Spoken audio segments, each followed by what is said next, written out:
جماعت مومنین سب تو پہلے اساں سارے حضرات دعا گو ہیں اللہ تعالیٰ بزرگ کریم بخش مرحوم دی کامل بخشش فرماوے اور انہیں دی قبر کو منور فرماوے، انہیں دی نیکیاں اپنی بارگاہ دے اندر قبول و منظور فرماوے، کمے کوتاہی تو اللہ پاک اپنے کرم دے نال معاف فرماوے، قبر آخرت دی تمام منازل آسان فرماوے، رساکوں صبر جمیل اجر عظیم عطا فرماوے، اللہ پاک میں کو اور تہاکوں فکر آخرت دی توفیق نصیب فرماوے۔ میں نے آپ حضرات کے سامنے قرآن کریم کی سب سے چھوٹی اور مختصر سورۃ الکوثر کی ابتدائی آیت تلاوت کی ہے۔ اللہ پاک نے فرمایا انا اعطیناک الکوثر، اے حبیب صلی اللہ علیہ وسلم ہم نے آپ کو کوثر عطا کیا۔ یہ کوثر کیا نعمت ہے جو اللہ نے اپنے حبیب کو عطا فرمائی؟ یہ کوثر خدا کی وہ کون سی ایسی نعمت ہے جو اللہ نے اپنے محبوب پیغمبر کو عطا فرمائی؟ اسے سمجھنے سے پہلے یہ سمجھیے اللہ پاک نے اپنے حبیب صلی اللہ علیہ وسلم کو بطور نسبی، حقیقی اور جسمانی اولاد کے 4 بیٹیاں اور 3 بیٹے عطا فرمائے۔ آپ کی بیٹیاں بڑی بھی ہوئی ہیں اور 4 بیٹیوں کے نکاح اور شادیاں بھی ہوئی ہیں۔ 4 بیٹیوں میں سے 3 بیٹیاں رحمت کائنات صلی اللہ علیہ وسلم کی دنیاوی زندگی میں اس جہاں سے پردہ فرما گئی ہیں، اور جو اللہ نے آپ کو 3 بیٹے عطا فرمائے یہ چھوٹی عمر میں بچپن کی حالت میں بلوغت سے پہلے دنیا سے گئے ہیں۔ حضور صلی اللہ علیہ وسلم کے جب بیٹوں کا انتقال ہوا، اس پر آپ کے مخالفین دین دشمنوں نے خوشی کا اظہار کرتے ہوئے کہا کہ یہ نبی کہتا ہے کہ میرا دین دنیا کے کونے کونے تک پہنچے گا، میری آواز ہر کچے اور پکے گھر میں پہنچے گی، اللہ نے جو مجھے مشن دے کر بھیجا ہے یہ مشن پوری دنیا پر چھائے گا اور غالب آئے گا۔ حالت یہ ہے اس پیغمبر کی نرینہ اولاد نہیں، اس نبی کا حقیقی بیٹا نہیں، تو یہ نبی جب دنیا سے جائے گا تو جاتے ہی اس کا مشن بھی ختم ہو جائے گا۔ اللہ پاک نے اپنے حبیب صلی اللہ علیہ وسلم کو تسلی دیتے ہوئے آپ کے مخالفین دین دشمنوں کی خوشیوں پر پانی پھیرتے ہوئے فرمایا انا اعطیناک الکوثر، اے پیغمبر ہم نے بیٹے لیے تو کیا ہوا، ہم نے بدلے میں آپ کو کوثر عطا کیا، بیٹے لیے تو کیا ہوا، ہم نے آپ کو کوثر عطا کیا۔ اب سوال یہ ہے یہ کوثر خدا کی وہ کون سی ایسی نعمت ہے کہ جس کے عطا ہونے پر حضور کو بیٹے کی جدائی کا غم بھی بھول جائے؟ یہ کوثر خدا کی وہ کون سی ایسی نعمت ہے کہ جس کے عطا ہونے پر حضور کو بیٹے کی جدائی کا غم بھی ختم ہو جائے؟ حضرات علماء کرام نے اس سوال کے جواب کے لیے لفظ کوثر کے معانی بیان کرنا شروع کیے۔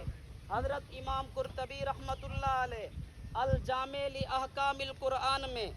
حضرت اکرمہ رحمہ اللہ کے حوالہ سے لکھتے ہیں کہ کوثر کا ایک معنی نبوت اور دلیل نبوت ہے۔ اللہ فرماتے ہیں انا اعطیناک الکوثر، اے حبیب اگر ہم نے بیٹا لیا تو کیا ہوا، ہم نے بدلے میں آپ کو نبوت دی ہے، بیٹا لیا تو کیا ہوا، ہم نے بدلے میں آپ کو نبوت کی دلیل بھی عطا کی ہے۔ اب ذہن میں سوال آتا ہے کہ اللہ نے نبوت تو ہر نبی کو دی ہے مگر آمینہ کے لال کو بھی عطا فرمائی، اللہ نے نبوت کی دلیل باقی انبیاء کو بھی عطا فرمائی، آمینہ کے لال کو بھی عطا فرمائی، اس میں حضور کا کمال کیا ہے؟ علماء کے لیے کہوں گا انا اعطیناک، یہ جو کاف ضمیر خطاب خصوصیت کی کھڑی ہے اس کا معنی یہ ہے کہ یہ اعزاز، یہ مقام صرف اللہ نے آمینہ کے لال کو عطا فرمایا، اس سے پہلے اللہ نے کسی اور پیغمبر کو عطا نہیں فرمایا۔ اگر اس سے مراد نبوت ہے وہ تو خدا نے اوروں کو بھی دی، اگر اس سے مراد دلیل نبوت ہے وہ تو خدا نے اوروں کو بھی دی، اس میں حضور کا کمال کیا ہے؟ اس سوال کے جواب میں علماء نے جو باتیں لکھی انتہائی اختصار کے ساتھ آپ کی خدمت میں پیش کروں گا۔ اللہ نے حضرت آدم سے لے کر حضرت عیسیٰ تمام انبیاء کو نبوت عطا فرمائی ہے، مگر جیسی نبوت خدا نے آمینہ کے لال کو عطا فرمائی،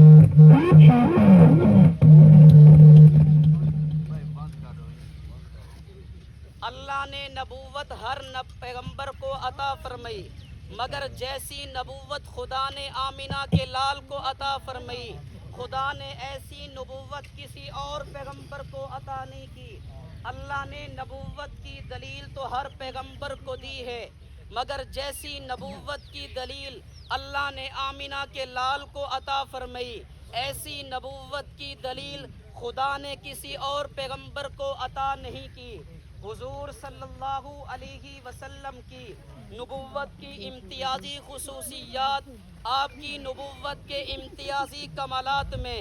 سب سے پہلا کمال جسے حجت الاسلام والمسلمین، قاسم العلوم والخیرات، صاحب آب حیات، بانی دارالعلوم دیوبند مولانا محمد قاسم نانوتوی رحمت اللہ علیہ نے تحذیر الناس میں لکھا کہ اللہ پاک نے حضرت آدم سے لے کر حضرت عیسیٰ تمام انبیاء کو نبوت عطا فرمائی، یہ نبوت بالعرض ہے۔ اللہ نے جو نبوت آمینہ کے لال کو عطا فرمائی یہ نبوت بالذات ہے،